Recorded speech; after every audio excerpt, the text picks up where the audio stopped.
What's going on, everybody? Sean Daniel with Guitar Control here, and today is very special because we're learning a classic Beatles song about one of the worst Tinder dates ever called Norwegian Wood.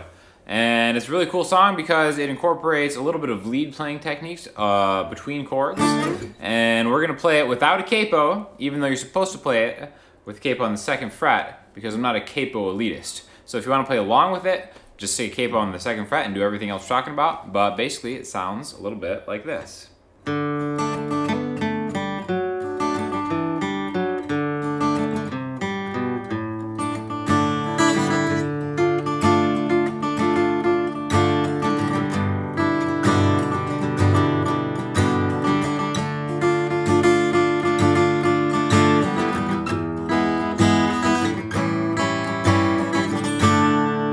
So, really cool song, very fun song to play. I think it's actually my favorite Beatles song to play. And it's all gonna start off with this D, we'll call this a D suspended 2 chord. It's really just a D major chord, but really you only need 2 fingers to play it, okay? Eventually you're probably gonna want to use more of your fingers than just that, but just to get started, right? This is also in 3/4 time signature, so it's gonna be like 1, 2, 3, 1, 2, 3, and that's very helpful to count because we're gonna start off by playing 3 counts of a chord and then 3 counts of kind of like a riff, all right? So take your pointer finger, grab the 2nd fret on the G string, take your middle finger and grab the 3rd fret on the B string. And also take whatever finger is on your mouse right now to click the link below to grab the tab that I have prepared for this fantastic lesson forthcoming. So basically we've got open D, 2G, and 3B. They're gonna kind of focus in on, right? Now the first beat of 3, every bar is gonna be 3 counts, is just gonna be the open D string. Okay? And we're gonna simplify this first before we get into like the more official pattern. We're just gonna go 1, 2, 3. Okay? So all downstrokes to start off with until you get the hang of it, then we'll add the other part. Downstroke on the D string, and then 2 downstrokes on the G and B strings together. Okay? If you get the open E string in there too, that's fine, don't worry about it, it's still gonna sound good. 1, 2, 3. Okay, so that's 3 counts, 1 bar of a chord. Now, we're gonna add kind of a riff for the next 3 beats. So if I count to 3 twice, 1, 2, 3, 1, 2, 3, 1, 2, 3. It's gonna be just like that the whole time, okay? So, first chord, now we're gonna grab these next 3 beats.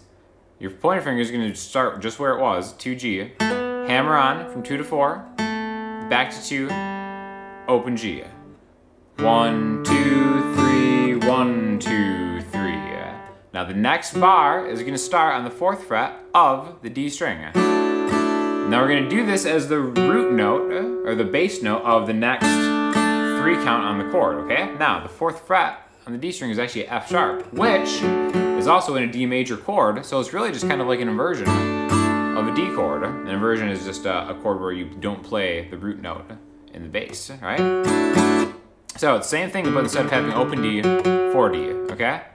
1, 2, 3. Now we can add this to what we already have. So open D, 2, 3, 1, 2, 3, 1, 2, 3, 1, 2, 3. The next one is really easy. It's just 2D, open G, back to that F sharp on the 4th fret of the D string. 1, 2, 3. Okay, so 1, 2, 3, 1, 2, 3. The next set, I'm thinking of these, I'm pairing them. Even though we're saying a bar is 3 counts, I'm pairing a chord with a riff. So the first pair is like that. The second pair, 3rd pair, and then the end. Okay, so the 3rd pairing that we have after we get the 2D, open G, 4D, we're gonna go back to the very first bar that we did, open D, and then 2 downstrokes on that D, that piece of that D chord, the suspended chord, right? 1, 2, 3, then. All right, so the next pairing, the next kind of riff that we have, 3A, open G, 2A, open A. So just a little 4-note riff, which is gonna bring us into the downbeat, the 1 of that last chord. So after we get to there, we're just gonna hang out on this D chord to kind of end the sequence. And that's really the majority of the song. There's only two parts, the riff chord kind of hybrid part, and then just some really basic easy chords that we're gonna do next for the chorus, okay? So all together, really slow.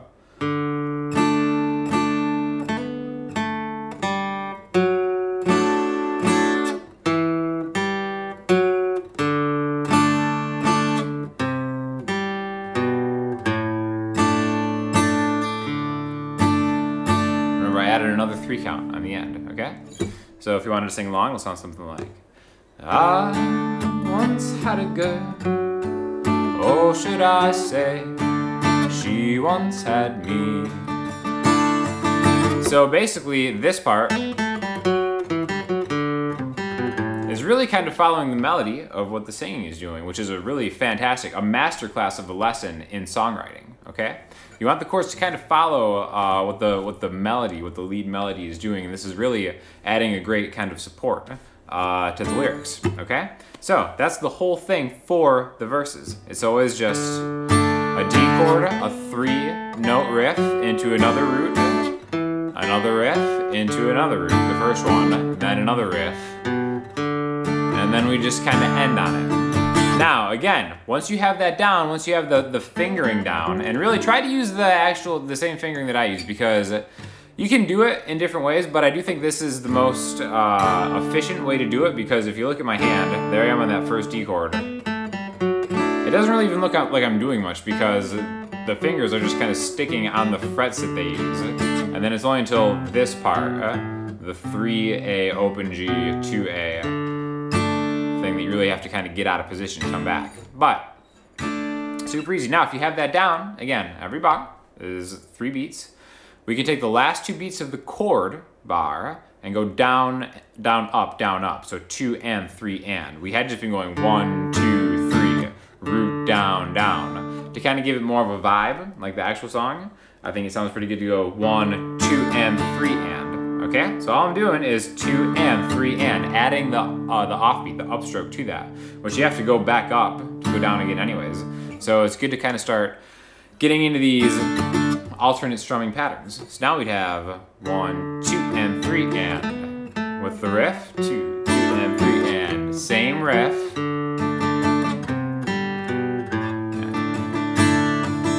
And then now once we get to the last 2 bars, 1, 2, and 3 and, 1, 2, and 3 and. We can kind of get a little bit more of that waltz feel, or we go back and forth. 1, 2, and 3 and, 1, 2, and 3 and. I put a little bit of a dynamic on that second bar. 1, 2, and 3 and, 1, 2, and 3 and, 1, 2, and 3 and, 1, 2. You can kind of hear that dynamic, that little bit of a swing that kind of propels the progression forward, okay? So one more time. Open D. Okay,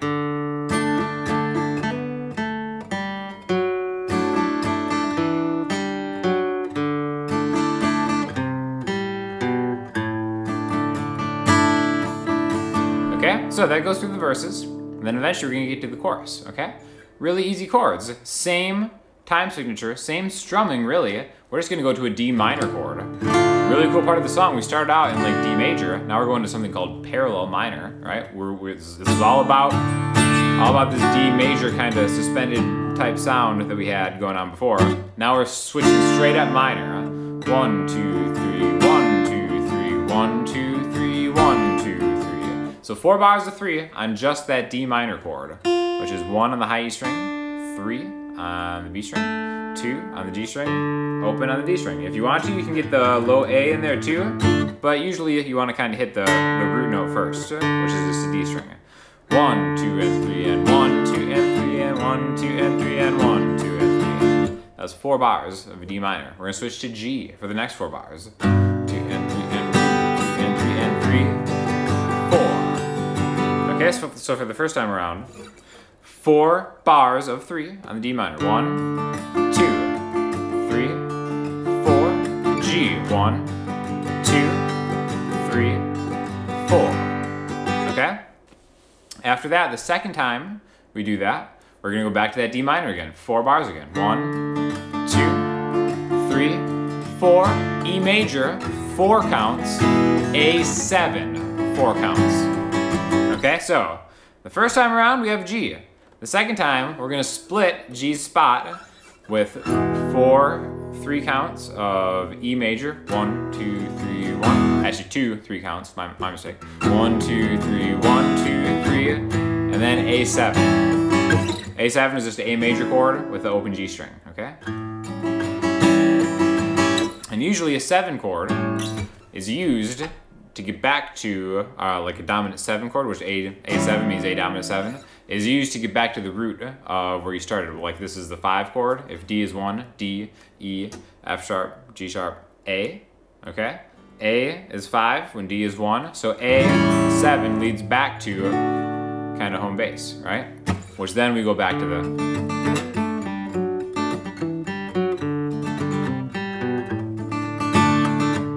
again.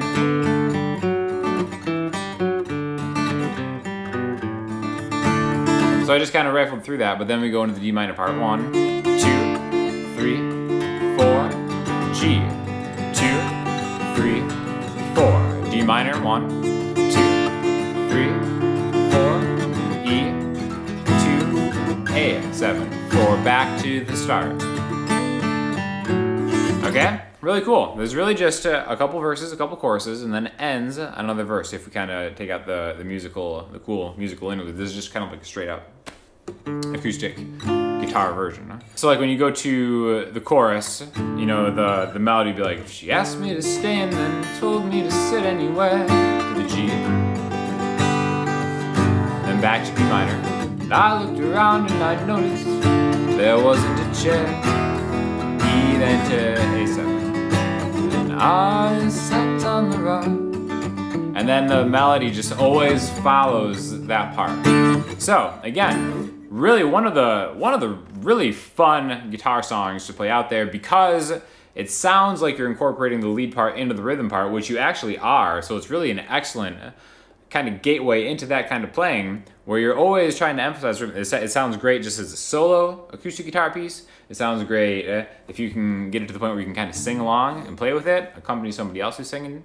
Really one of the all-time classics, absolute favorite Beatles guitar song, must learn. All my students, I always make them learn it just because, again, just give it a shot. Even if it seems like maybe it's above your level or whatever, stick with it, do it super slow.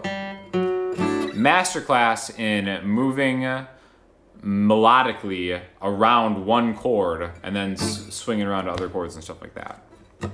So again, if you guys have any questions, hit us up in the comment section. Any requests, anything that you'd like to see me do, see some of these other instructors do, we are all ears. And also, speaking of, definitely click on some of these other videos that we have around here because we've got other videos from me, other Beatles videos from other great guitar instructors that we've had on this channel before. And really just spread that rock and roll around. Keep rocking out some of these chords and melodies, and we'll talk to you soon. So thanks for stopping by, and we'll see you later.